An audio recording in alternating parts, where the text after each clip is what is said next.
Hey, welcome everybody to Football Friday here at GoRedbirds.com. I'm Dick Ludke, and I am joined by Matt Brown, the former outstanding quarterback for the Redbirds. He's the career leader in passing yardage, pass completions.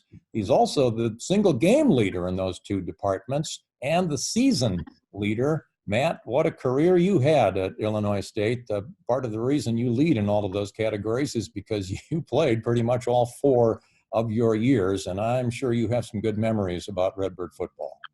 Oh yeah, I definitely do. It was a great time period. We were kind of building the program with Coach Spack's direction, and we definitely I feel like we definitely put the building blocks in to what they are today. And anything we did back then is just kind of magnified now that we're looking back at it on hindsight, and thinking about all the games we were in, all the games we played in, and all the great things we did to help establish what the program and the direction is going right now.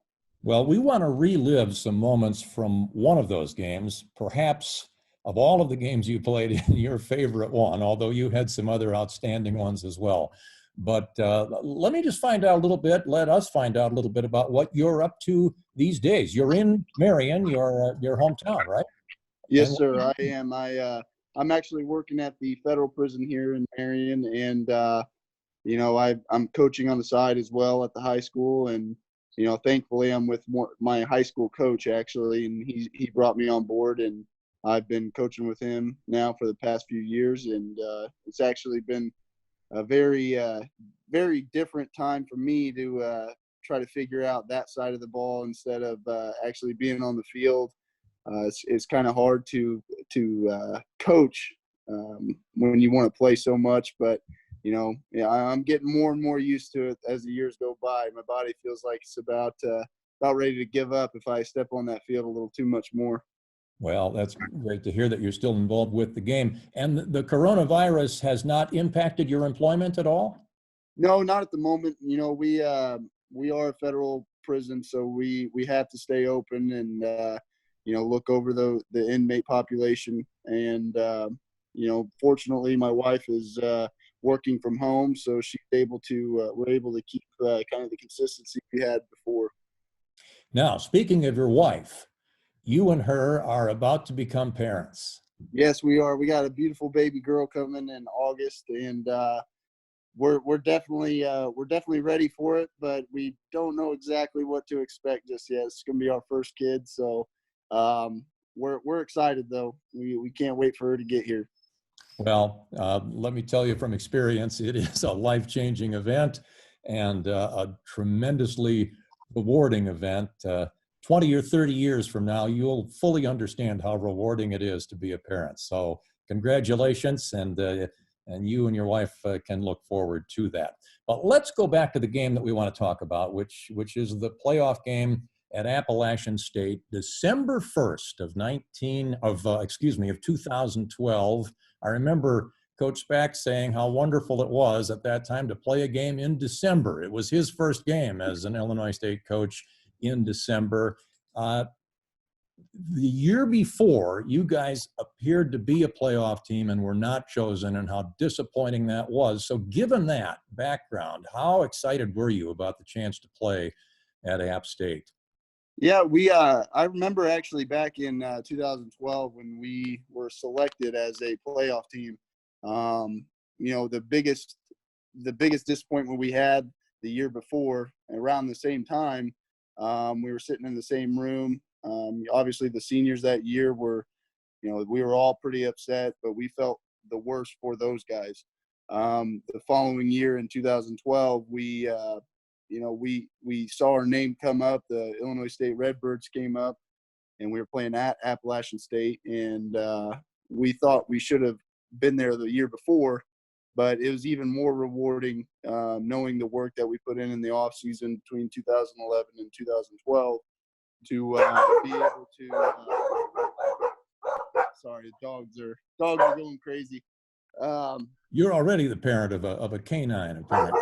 Oh yeah, we've got two little fur babies, so they're a little overprotective right now. So So anyways, but yeah, it was actually probably the most rewarding thing to see our name pop up, and knowing that we had a bigger job to do, knowing that we were playing a very historic program in Appalachian State. You know, they made a run, and I believe it was '06 through '08. They were the FCS national champions, and we knew it was a historic program.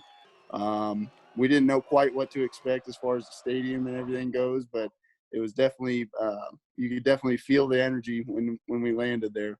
Well, and a program that was headed to the football bowl subdivision, this turned out to be their last Yeah. football championship subdivision game, thanks in great part to what you did and Yeah. a lot of your teammates. So let's get to some of that. You never trailed in that game. And I just want to go back to some of the events. You had a lead at halftime and then expanded that lead late in the third quarter, a 32-yard touchdown pass that you threw to Tyrone Walker, a diving, spectacular catch by Tyrone late in the third quarter. Tell me what you remember about that play and what was going through your mind. That gave you an 11-point lead with just a little more than 15 minutes to go. Yeah. The actual play that I think changed the game for us as far as our mindset was actually at the beginning of the game where Tyrone had the long catch and run touchdown. That kind of set the mindset for everybody, saying, we can play with these guys. And, you always hear about all the talk about being a story program, things of that nature. And you kind of, it's not intimidating, but you always have that on your mind. And I think when Tyrone caught that, it was I believe it was in the first or second quarter, he caught that slant route over the middle, and he made a move and made a guy miss, and then ended up kind of walking into the end zone. That really changed our outlook on everything. And that play right there was just kind of building on top of that momentum we had. That play late in the third quarter, that long touchdown throw was I actually had a lot of time in the pocket there. We picked up the blitz by the inside linebacker, and my old line did a great job, and I just kind of moved around the pocket to the left a little bit, and was able to just put it up there and let Tyrone go do his thing, because he was really good at what he did. So That the first touchdown pass to Walker that you described was the very first score of the game. And it's interesting that you say that kind of boosted your confidence. You realized you could play with this storied program. And so you did, as I said, lead or were tied the entire game. That touchdown, another touchdown pass to Walker, put you guys up 11, headed into the final period. So they score early in the fourth quarter. That puts them within 4, 28-24, a key possession for you guys. A 20-yard run by you was a critical play in that contest. And you were an adept runner. Of course, you were much more of a passer. But how well do you remember that play?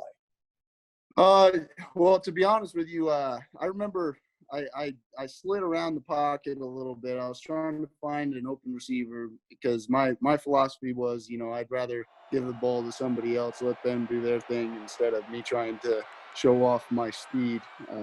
That was not one of my greatest attributes, but if I was just doing a lot of what I could to help the team win, put us in a good position. I got tripped up on that play, and I actually got some flack for it and film the following day.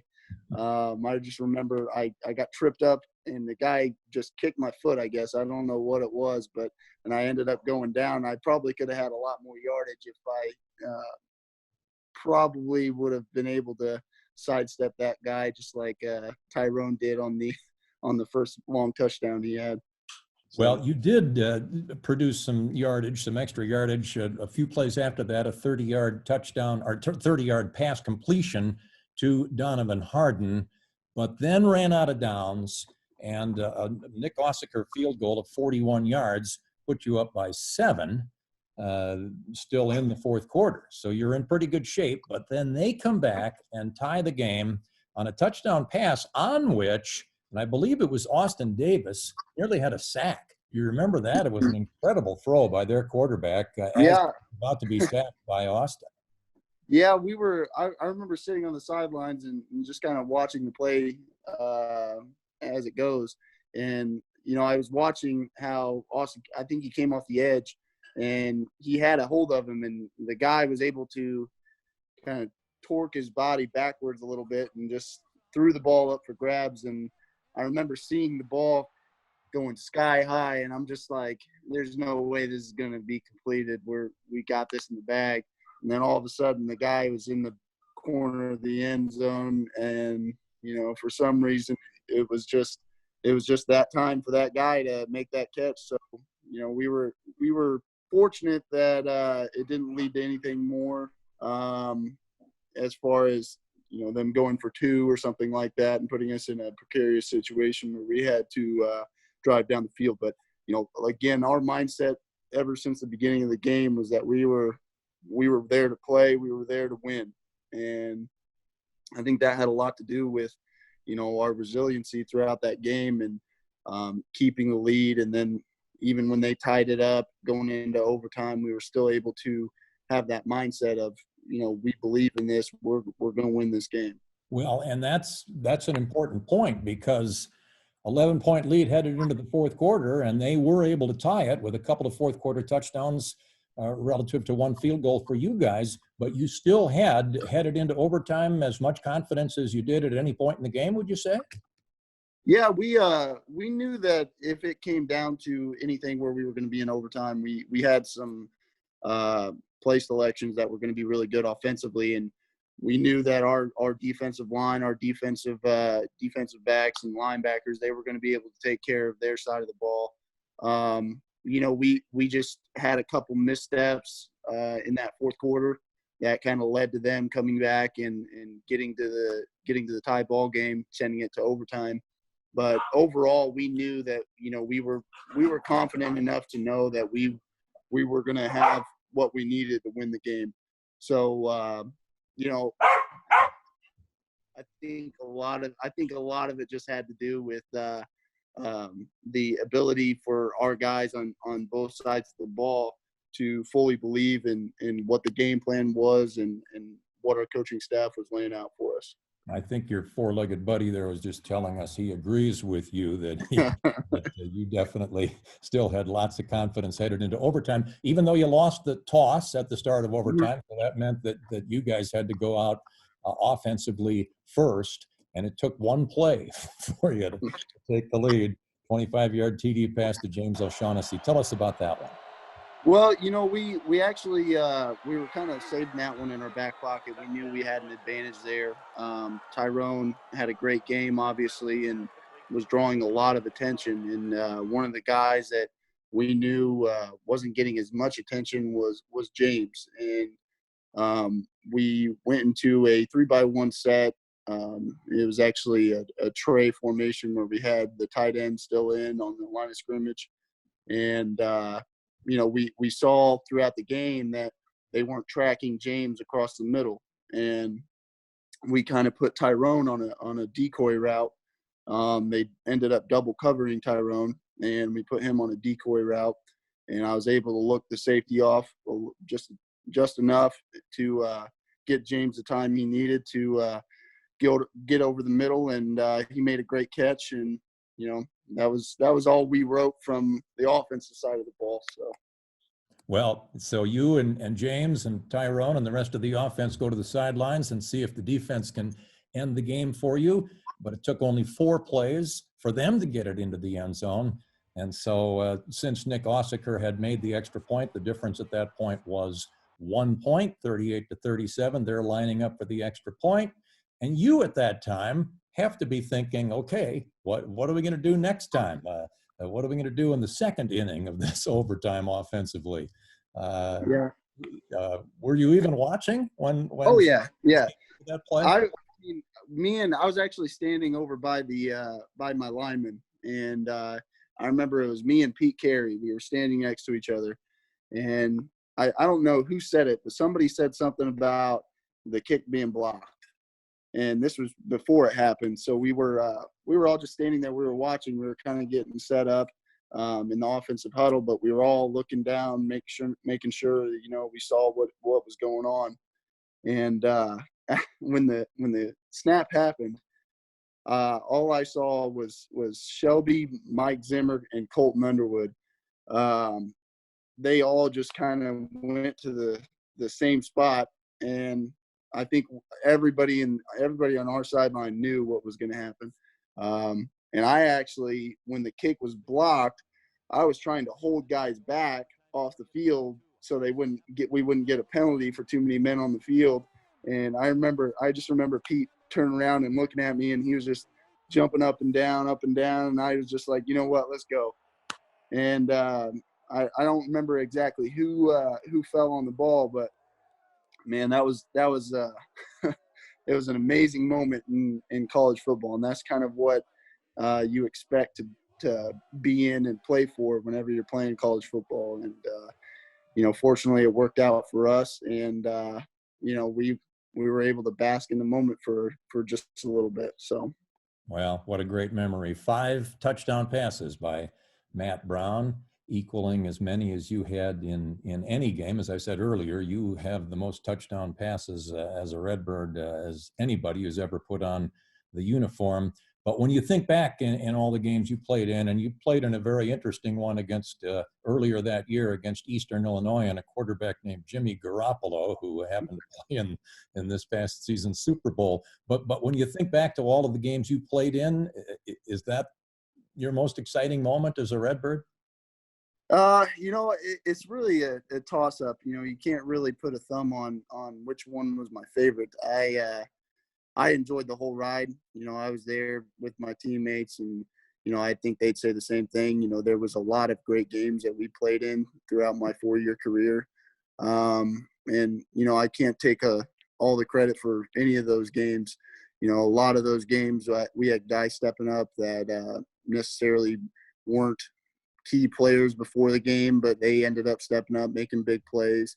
The Appalachian State game just being just the way it was and how it ended, it's just it was a great time. And to be honest with you, the whole 4 years I was there, we had, like I said, a lot of great games. So I can't really say that one was my favorite. I can't say any of them were necessarily my favorite, but I think the most impactful one was definitely Appalachian State. Yeah, well, and it was impactful because it was the beginning of a lot of playoff victories for Illinois State Redbird football. You've continued to follow the program, I know, very closely. And in fact, you're usually at the Redbird game at Southern Illinois, and have come back for a lot of them here in Bloomington Normal. Matt, fantastic to talk with you. Glad to hear you're doing well. Congratulations on your impending fatherhood, and go Redbirds. Yes, sir. That's Matt Brown, ladies and gentlemen, our guest on this first edition of Football Friday. So glad you could join us. This is Dick Ludke saying so long for now.